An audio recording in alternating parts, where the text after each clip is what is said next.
Vítajte u nového videjka. Máme tu ochutnávka Primeov. Tu ak nevidíte, tak tu je vzadu ešte jeden a tu ešte aj druhý. Takže ideme skúsiť od červeného.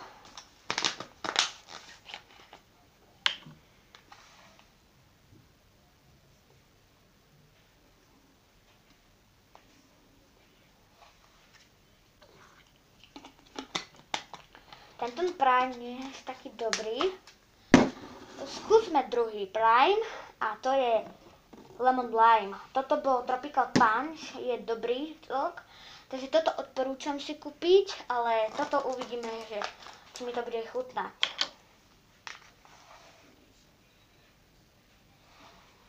Ale toto je dobré, takže toto si môžete kúpiť. Tento tiež odporúčam. Máme tu ďalší a to je Raspberry.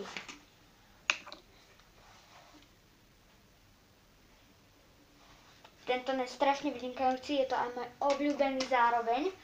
Takže tento si tiež môžete kúpiť, tento je tiež vynikajúci. Takže ideme na ďalší a to je tento Cherry Freeze, ktorý som nedávno kúpil v Poľsku, sa dá vám zohnať v Poľsku jedine, takže som to nedávno tam kúpil, jedna, štuplík. Zás mi padol štuplík, neložil asi. Nevadí, dobre, takže poďme ďalej vyskúšať ďalší. A to je Erling Haaland, je to z Nemecka. Takýto aj podpísaný od Haalanda, reálny, takže tento, to bude aj súťaž zároveň. To sa len takto dá otvoriť, dobre, ideme skúšať. Tento nie je až taký dobrý, je taký kyselkavý. A zároveň ako posledný tu máme Ice Pop.